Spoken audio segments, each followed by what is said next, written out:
En el nombre del Padre, del Hijo y del Espíritu Santo. Amén.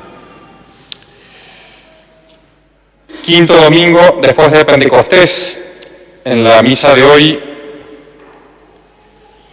si ustedes prestaron atención a los textos, tanto de la epístola como del Evangelio, nuestro Señor Jesucristo insiste de una manera especial en esta ocasión, en este domingo, acerca de las virtudes que se deben practicar con el prójimo, especialmente la caridad fraterna, que resume, lo dice nuestro Señor mismo, resume toda la ley y los profetas. Toda la ley de Dios se puede resumir, se puede sintetizar, por supuesto, en primer lugar, en la caridad hacia Dios.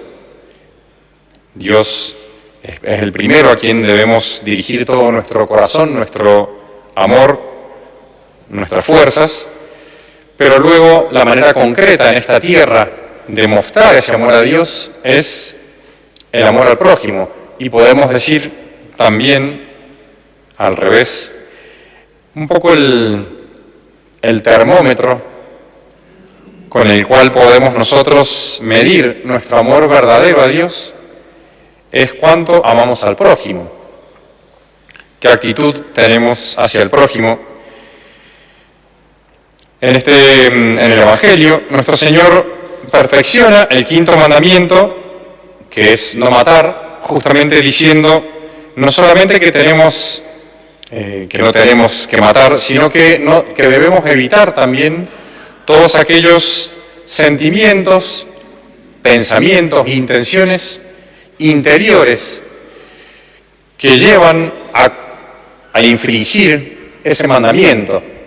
No solamente podemos matar quitándole la vida a una persona en su cuerpo, sino también podemos matar con nuestras palabras y también podemos matar a alguien interiormente en nuestro corazón, haber decretado la muerte contra alguien, o no tanto, pero haberle decretado nuestra enemistad ya desde nuestro corazón, sin haber necesariamente manifestado eso exteriormente. Y nuestro Señor, que ve lo profundo de los corazones, insiste en que la virtud debe ser, ante todo, interior, debe empezar desde el corazón.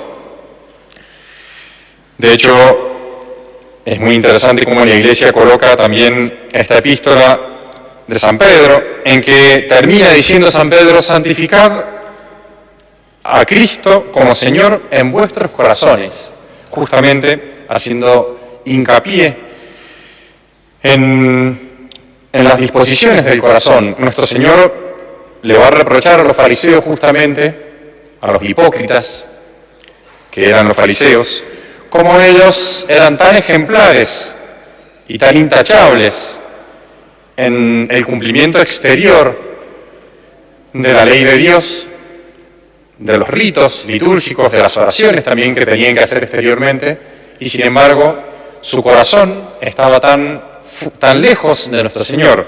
Nuestro Señor llega a decir: este pueblo, porque había sido un poco contagiado por esa actitud de sus autoridades, este pueblo me honra con sus labios, pero su corazón está lejos de mí. Y por eso, si bien nuestro Señor habla acerca de la ira que debemos evitar hacia el prójimo y también de las cosas malas que podemos decirle, yo quisiera hablarles hoy de un defecto y después, por supuesto, tratar cómo intentar evitar ese defecto, que es como la causa, la razón de ser después de tantos pecados que se cometen contra el prójimo.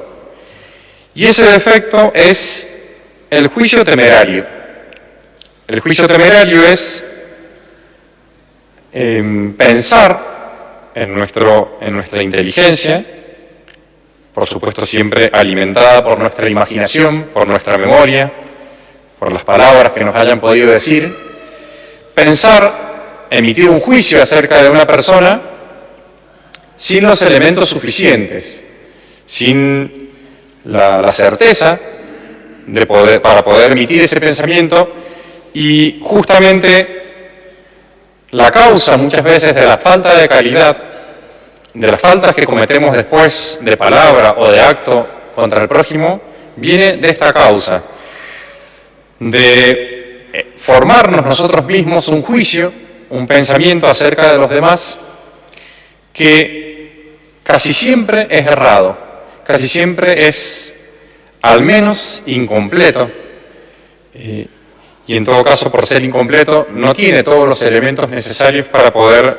ser emitido ese juicio, y cometemos el error justamente de prejuzgar a las personas, y por lo mismo después faltamos tanto a la caridad fraterna, que es como la flor, el fruto que debe reinar en una comunidad que se dice católica, debería ser como la característica de aquellos que intentan amar a Dios, que se amen entre ellos.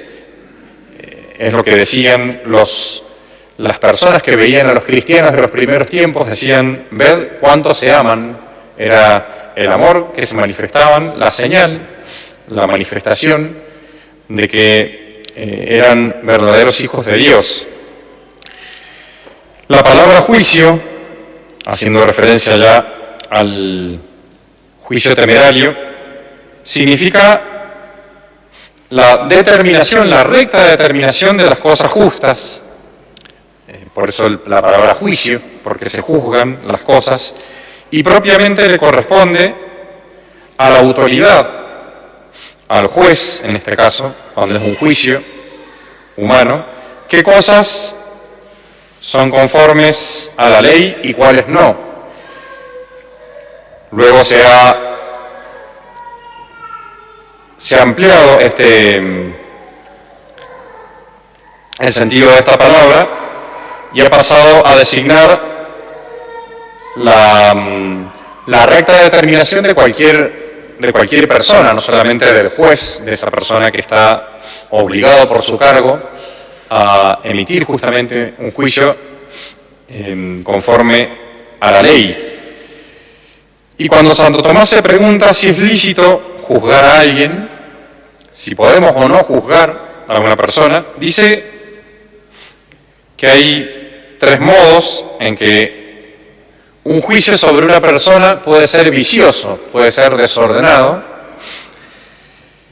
pero nos interesa principalmente el tercer modo. Él dice que una de las 3 maneras es que el juicio es vicioso cuando alguien juzga de las cosas que son dudosas u ocultas por algunas ligeras conjeturas.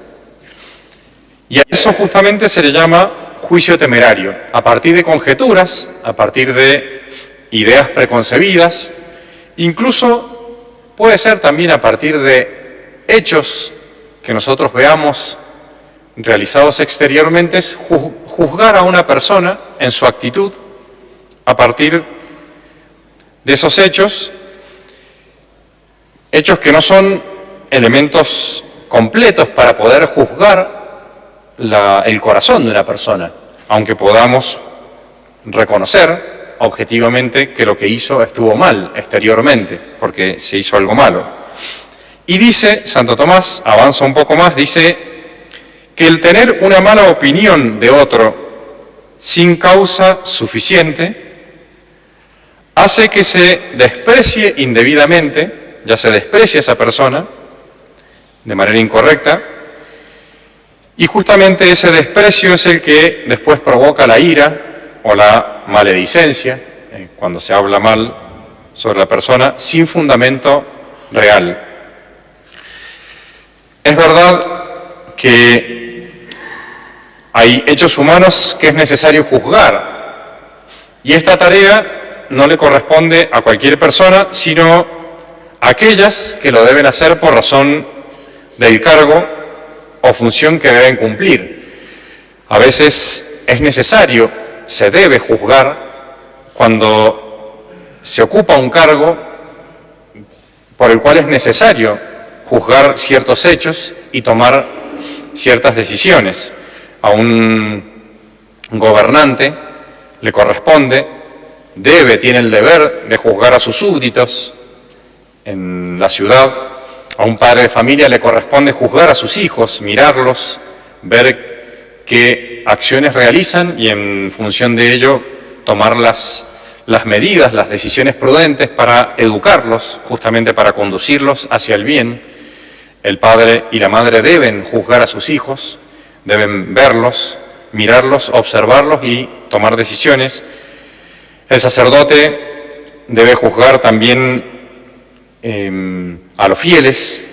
A veces, sobre todo, le toca realizar ese juicio un poco más, mucho más preciso, más cierto, menos humano, en la confesión, cuando el alma se abre para mostrar su miseria.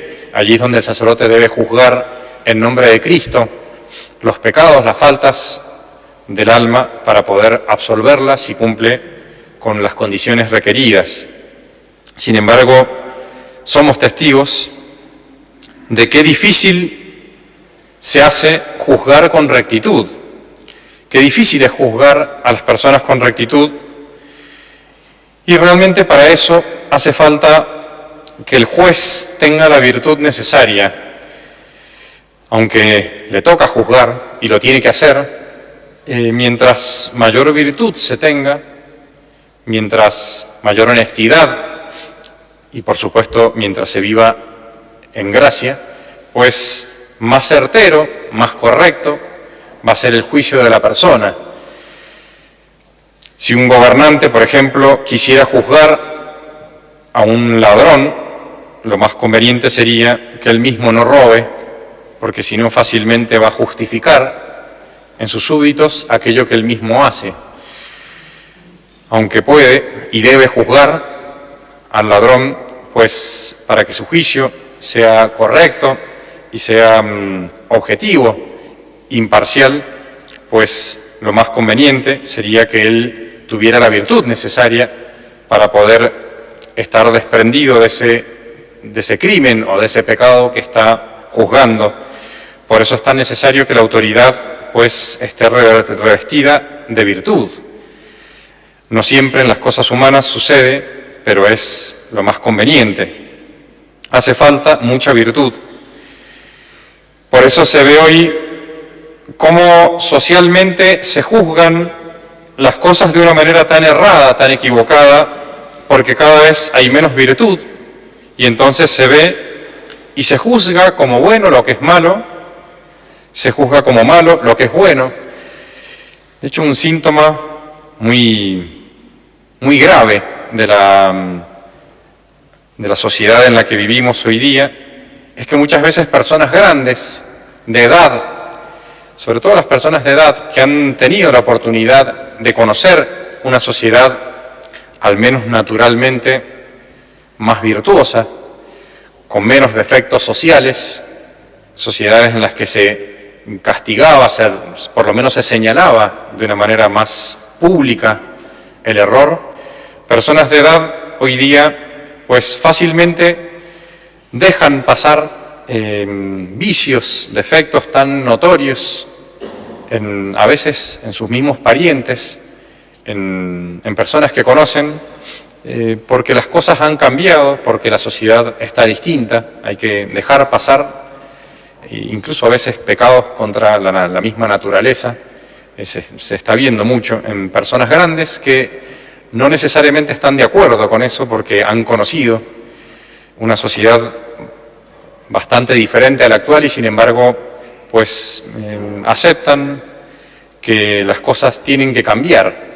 Es un síntoma de falta de virtud en la sociedad y cómo hoy día lo malo se ve como bueno en tantas cosas. Ustedes son bastante testigos de todo eso, no hace falta dar demasiados ejemplos.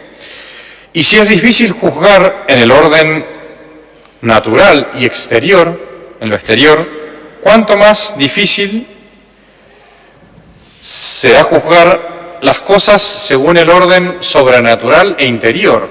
Si tanto nos cuesta juzgar correctamente una acción exterior, porque a veces no tenemos todos los elementos, cuánto más difícil es ya emitir un juicio sobre la actitud de la persona, sobre el interior de la persona,